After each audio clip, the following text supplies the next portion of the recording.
kikulu nnyo okumanya omutandisi w'ekibinja kino n'ekigendererwa kye mu kukitandika n'emisingi kwe yakizimbira. Omutandisi w'ekibiina kino ye Abdullahi ibn Saba al-Himyari, omuyudaaya eyasiramuka mu bunnanfuusi. Kakati wano njagala ntandika okwanukula nga nawe otegedde gwe tuliko. Kati olwo ntandise mu bwennyini okwanukula. Yaleeta enzikiza y'obushiya nga mu nsi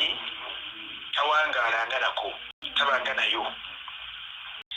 Afwan wa anu atakupaba yono akaba almuarrikhuna alladhina ja'u ba'dahu. Abana byafaayo abajja oluvannyuma bye bajja ku tabari kati yono nga bano abatasomye abatali bayivu kati nga bano osakola ekimanzi nga lukuzuki n'abaana abamanyi abawansi ye bwajja agamba bugambi ekyafaayo ekyowunyagala nti bwajja obusiya gundi sabai genda mu kitabo kya ibulu gundi ibuli kafir genda mu kitabo ekyagundi kati yetali ku ddaala lisengejje lyabanene nti yono ye yabijjawa bano byafaayo bino bagamba babijjewa ibuli kafir bwajenda akijjawa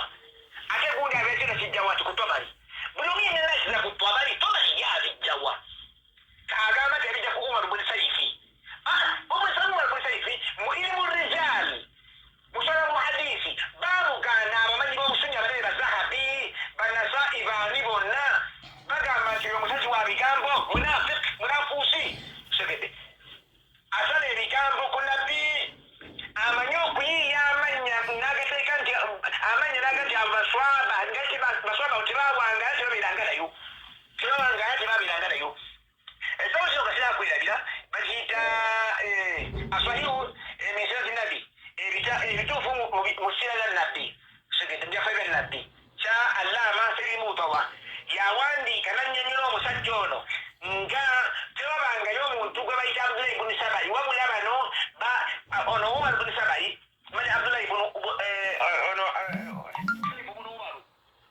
Saifu ibn Umaru ye yajinga amannya gano nti waliyo Abdullahi ibn Sabai ng'era bw'ayiye amanya g'abaswaba nga tebabeerangayo mu Madiina wadde okuwangaala wadde Makka nga tebazaalibwanga tebabeerangayo n'akola kinayiya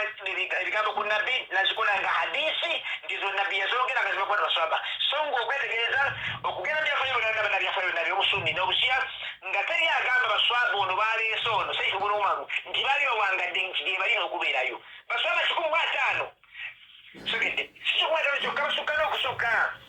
alaga ebitabo bingi mu kitabo kyekyo alaga abaswaba nfaafa amannya gaabwe ng'omusajja ono asala ebigambo bannaffe abasunni bano bamanyi okusala ebigambo ku nabbi nga bwe yagamba nti abange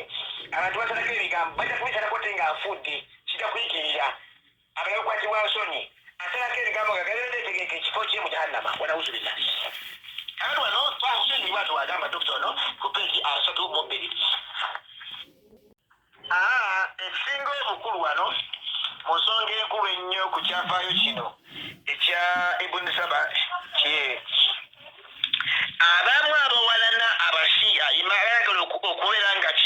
balwanyisa Imaamu Ali n'abagoberezi be beeyambisa nnyo ekintu ekyo ne bakiteekawo okubeera nga bakola babeera nga basaza bayita ekibuuzibuuzi ekyo ensi yayonooneka emikutu kati tomala gabeera ng'ogamba bugambi nti nze nsanze ekitabo nga bwakwamanya oluwalabu ng'ensomese ebitabo ebimu birina abantu bonoonefu nnyo ng'ate bamanyi balamba mugiri nkulangewe n'abala abamanyi abamu yibambi awanula ebintu nga tamaze kubyetegereza ye n'agamba bugambi kabambe tulabya nti ebyafaayo bino ndaba nga bingi mu bitabo birabika bituufu so nga obungi bw'ebintu tebitegeeza butuufu wa nsonga kyetaaga tumanya bwekyo bikoze ki gyobigi. Assalamu alaikum bulungi.